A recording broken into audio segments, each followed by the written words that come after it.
And welcome back to the Week of Who Wins. This one comes to us from Klaus John 12, who asked the question, who will win the fight? The the Netflix version of Jessica Jones and Luke Cage, basically a double team fight, versus, and I think this is who you're talking about, Jared Nomak from Blade 2. I believe that's who you asked. If not, well, this is the fight you're getting, then just resubmit the actual request you wanted to. That's how I read it, and I think that's who you meant. So, yeah, it's basically these two fighting off against Jared Nomak from Blade 2. So, going over our heroes in this fight real quick. Jessica Jones is the main character, Jessica Jones. She is a superpowered individual. She has super strength, not like supremely power. She's definitely stronger than obviously her body suggests. She can lift people, no problem. She can dent a door frame, kick people. She kick down doors, no problem. That's not really super strength. Lift or drop cabinets on people like their feathers. She's got a solid degree of super strength, enough that she can go toe to toe with someone like Luke Cage, who has demonstrated a great deal of super strength. She's also got a slightly enhanced regenerative capability, nothing serious. But her super strength allows her extreme jumping capabilities, far more than something like Luke Cage can. She's also got some flight capabilities, but you can say it's more like a controlled glide. She's never been able to master it. So it's will allow her some mobility, but nothing amazing. Personality-wise, she's very crass. Comes off as rude and abrasive, but she's an abuse survivor, so there is that explanation for it. Still, though, she's got some level of hand-to-hand combat. She's got some basic training, which combined with her super strength does make her a pretty formidable opponent against any normal person. But a large group of people can overpower her. Anyone more skilled or more powerful than her can overpower her. So she's not all powerful by any stretch of the means. If anything, she is kind of the most useless member in some ways of the Defenders, because she's only got some basic hand-to-hand training, whereas the rest of them do have a larger degree of it. Though Iron Fist, we're not going to talk about Iron Fist, because he's not involved in this fight. So that's Jessica Jones. Luke Cage I believe it was something Lucas was his name, but he changed it to Luke Cage. Now, he had an experiment done to him that was basically trying to create artificial skin. Left him with enhanced durability, super strength, a healing factor. His strength, speed, he ran the 11, he beat Usain Bolt's time on the, 100-meter dash, something like that. I can't remember which one it was. But yeah, he beat Usain Bolt's record on that. His strength, he can crack steel without any real difficulty. He lifted a 400-pound tire and flung it like a frisbee, basically. His strength has never been actually truly, the peak of it has never been documented at all. But he's got the speed of a guy his size. But he's not like super speed or anything like that. I mean, running speed, sure, but not like actual like swinging speed. But his claim to fame really is his durability. There's next to nothing so far in the series that has been able to hurt him. They did have a bullet that at one point did nearly kill him, but his body seemed to have adapted to it. So there's that. Essentially, it seems to be absorbent and resilient all at once, as it's described. It seems to coat his entire outer being. All his outer skin is that durable, so he can tank things like explosions, fire, point-blank, high-caliber bullet range of fire. He could more than likely hold a grenade in his hand and nothing. Now, granted, when you get into like the high-caliber stuff, like in explosions, things along those lines, he does somewhat feel it. It does hurt. He at least feels pain on some level. It just doesn't damage him at all. And likewise, though, his innards, like when they had to get the shrapnel out of him, they had to thread a catheter behind his orbital socket. So more or less his innards are not. There's nothing special about his innards in that regard. It would just really take someone strong enough to stronger than him or strong enough. Superpowered individuals can hurt him on some level. So you just have to get to a certain level of power or level of ability to take him on. like anyone who had an energy capability, like legitimate energy blast, like a piercing weapon made of, I don't know, vibranium or adamantium. And granted, they haven't introduced that in this world yet, but I'd be willing to bet adamantium would do the trick. Basically powers like that, or like magic or sorcery or mind control abilities, that's been shown to work on him. So you don't attack him physically, you attack him mentally usually. If a strong enough individual came about that could do that, that could take him on physically, that is one thing. But so far they haven't found that yet. He also has a fair amount of hand-to-hand experience. He just relies so much on his strength usually that he doesn't need to use a lot of finesse. He just has a bit of a brawler style. But apparently he was in the Marines, he was a cop, and a few other things. So he does have a degree of hand-to-hand combat training. He's just not a martial artist or anything along those lines. Jared Nomak was the main, well, technically, I mean, he was and he wasn't the main antagonist of Blade 2. Spoilers if you haven't seen Blade 2. It's only been out since, I want to say, 2002. So nearly over 15 years now. But Jared Nomak was actually the son of the overall bad guy who was trying to make a new strain of vampires take out their weaknesses. Jared Nomak was basically kind of like the test subject. He was the carrier. And what happened was he developed immunity to all of the vampire's weaknesses minus sunlight. Garlic didn't work, silver didn't work. His heart is encased in bone, only the sides are vulnerable. So if you were to stab him through the heart to kill him, you need something a lot stronger than a stake. You need like your freaking hand or something like that, or like, super strength, stab him right through the chest. Just rebarb or something straight through there. Or just hit him in the side. He was also basically he had to continue feeding. Well, actually, he didn't. He was the carrier. Any of the other Reapers, they had to continue feeding. Otherwise, they would just deteriorate. But he even said, it's strange. It hurts no more. It's like, so maybe he's possibly in constant pain through his condition. Obviously, he's not designed the same way as a normal vampire. His mouth opens up in like that mandible predator style. He's got the mouth there. In terms of physicality, I mean, because he's a vampire, he's already stronger than your normal human. Being a Reaper, I'm pretty sure probably put him slightly above your average vampire as well. From what we could tell, he could easily toss Blade around if he had to, or when he wanted to. Granted, he had to, he had to drag him up and then toss him, but he could still do that. Tossed him, and it took effort. It wasn't like supreme effort. So he could toss a man weighing 200 and something pounds clear across a 30-foot room with no problem. Speed-wise, though, I mean, he could also crawl on walls, had heightened jumping capabilities. Speed-wise, he was very fast. Not just in terms of movement, but in terms of his reflexes. Because he was going up, because that end fight with him and Blade was really show where they were just basically they were doing all that. So in terms of actual reflexes, his reflexes are top notch. Also, it's odd when you think about it and watch the Blade movies, because it's like all vampires for some reason know martial arts. But no, it's clear he knew a form of martial arts. He had, I mean, it was also very evident that while it was not a honed martial art, he was not a honed fighting style, he was kind of reacting at the same time. But it's clear that he knew blocks, he knew jabs, he knew countermeasures. So whatever style he used, he knew a style of some kind.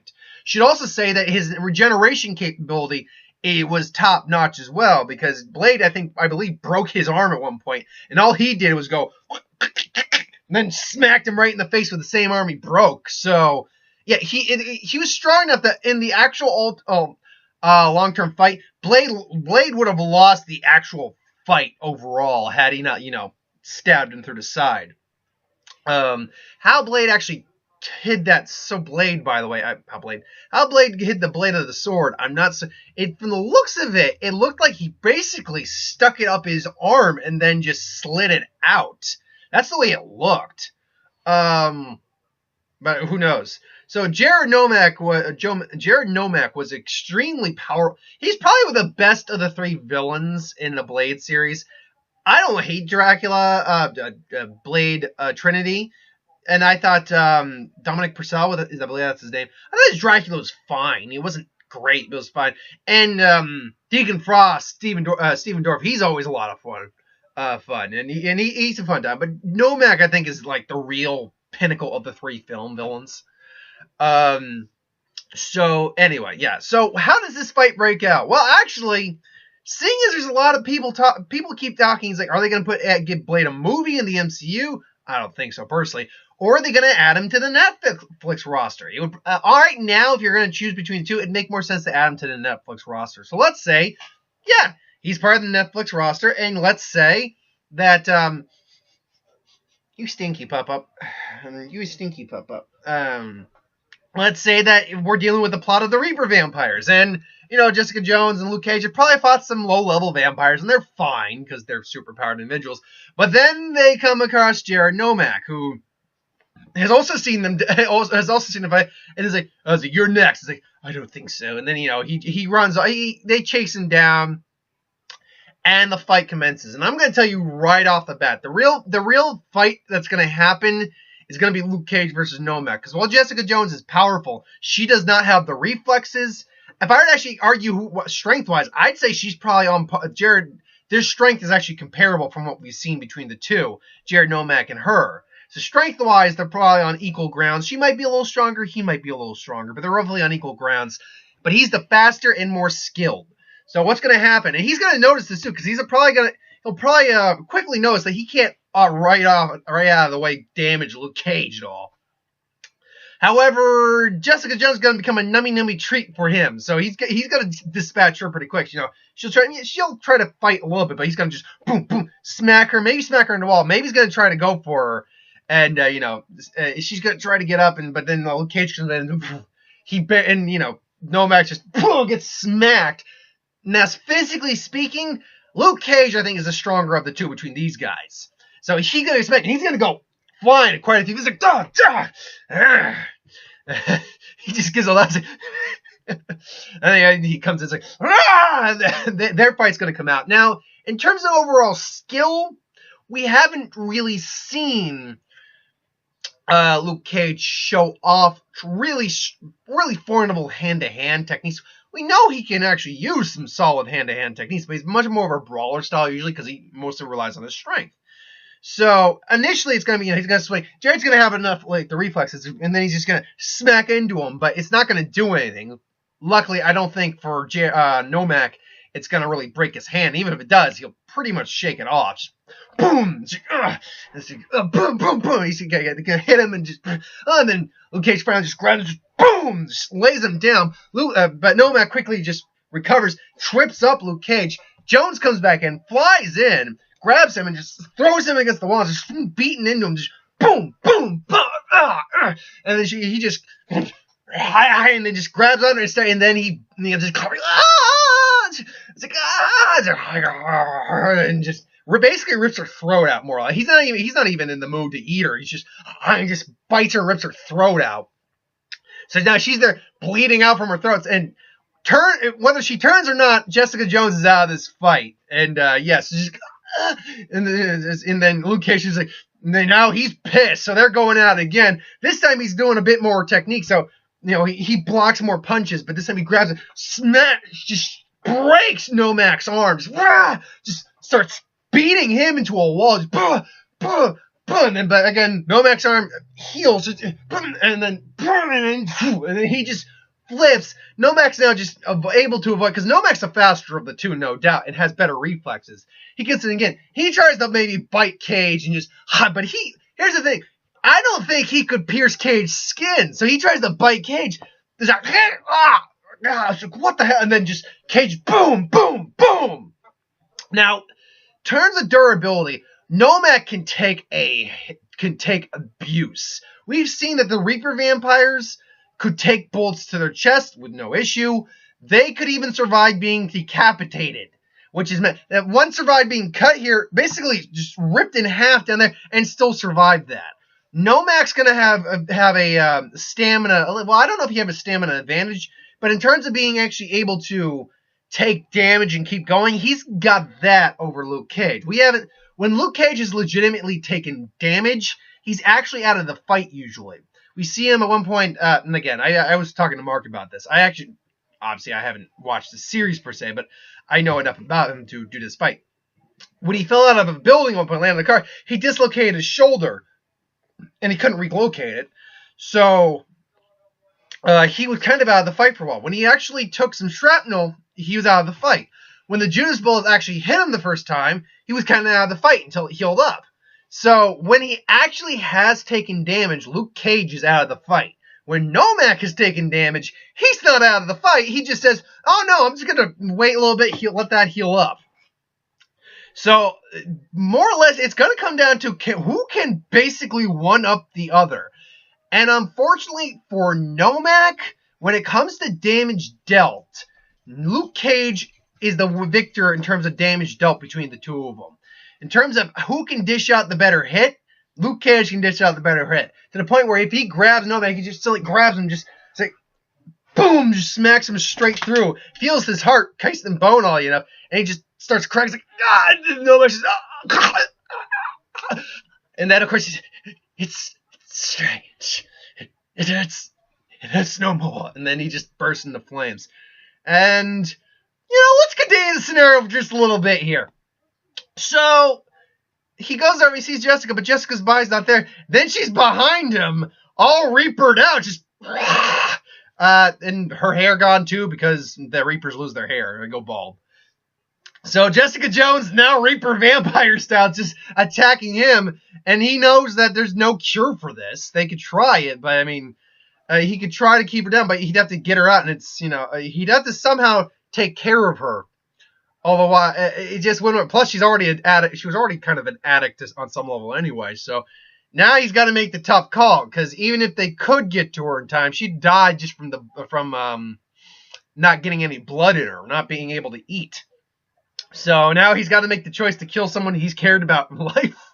And yeah, and again, she's not going to be able to basically pierce his skin. Although, if you enhance her abilities already into a vampiric state, and then enhance that further to a Reaper vampire state, you could argue she could theoretically be at least physically stronger than he is on some level.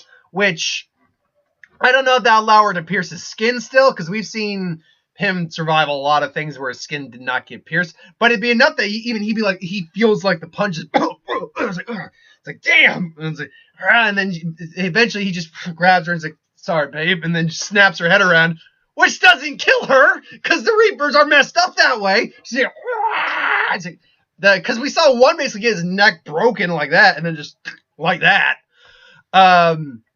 So he basically has to do the same thing where he just like takes it and just crushes her, and then she just bursts into flames.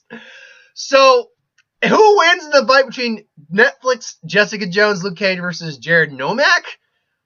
Technically speaking, Jessica Jones and Luke Cage wins, but technically speaking, only Luke Cage wins, because if you were to just do Nomak versus Jessica Jones, Nomak would just eat her dead, just convert her and then some. So, because she had the difference between the two of these characters with Luke Cage and Jessica Jones in terms of comparing them to Nomak is that physically speaking, sure, she's got strength on her. She's got some strength at the minimum on par with Nomak, maybe not a little greater. She can fly, which would keep her out of reach for a little while, and only sometimes. But Luke's got better strength. His durability is second to none. More than anything, she doesn't have the durability. Even with a healing factor, hers is not strong enough to take on like a vampiric disease, especially a mutated like serious virus like the Reaper strain. And Luke's got his own healing factor too, which is stronger than hers from what we can tell. So overall, yeah, I mean, but Luke Cage, if we'd done comic Luke Cage, forget it. But no, Luke Cage, from what we can tell, from what I can tell anyway, would be the overall winner. In a long-term, drawn-out knuckle brawler fight, just because he's got the better fighting abilities than Jessica Jones. She doesn't really have much behind or beyond basic hand-to-hand fighting techniques. So overall, I would go Luke Cage in the majority of all these, which gives Jessica Jones the win as well because she's on the same team. Now, does he win all the time? I would think no, because I think there would be a point where maybe Nomak and him have a brief conversation, and he maybe kind of explains why his skin can't be pierced, at least a little bit, which I'm sure might prompt Nomak to try to, if there's rebar around or something pointy, something, take an eye out or something like that, because his eyes, as far as I could tell, as far as I know, that's not his skin. His eyes could easily be pierced. Shove something down his throat. That's clear that would work. So I I think there is a scenario where Nomak can capitalize on that and get him in a lock or something like that, or maybe just gouge his eyes out and then take him to town on there. But I think the majority of the time it's going to be Luke winning. I'll go, though, given the ruthless nature of Nomak too, that's not an impossibility by any stretch of the means. So I'll go 85 out of 15, 85% of the time Luke Cage wins. 15% of the time, though, I think Nomak will take advantage of those few minor weak points that Cage has, and Jessica Jones just can't beat Nomak in a fight. That's just that's my take on it. And yeah, if you think Jessica Jones could legitimately beat Nomak in a fight, let me know. I mean, put in the comments, sure. Do you think Nomak just wins the majority of these fights anyway? Do you think Luke Cage just always curb stomp him? Do you think Luke Cage would lose to Nomak? Let me know. Put it in the comments below. Also, as always, like, comment, share, and subscribe. As always, if you want us to review something, put it in the comments below. Let us know. We'll do a review of it at some point. Ideas for who would win Star Wars, Superhero Magic, what if, anything I do on the channel. Put that in the comments below as well. I'll get to that at some point. I'll be back tomorrow, because this is Tuesday, with another who would win and another what if. So keep your eyes out for those. Thanks for watching.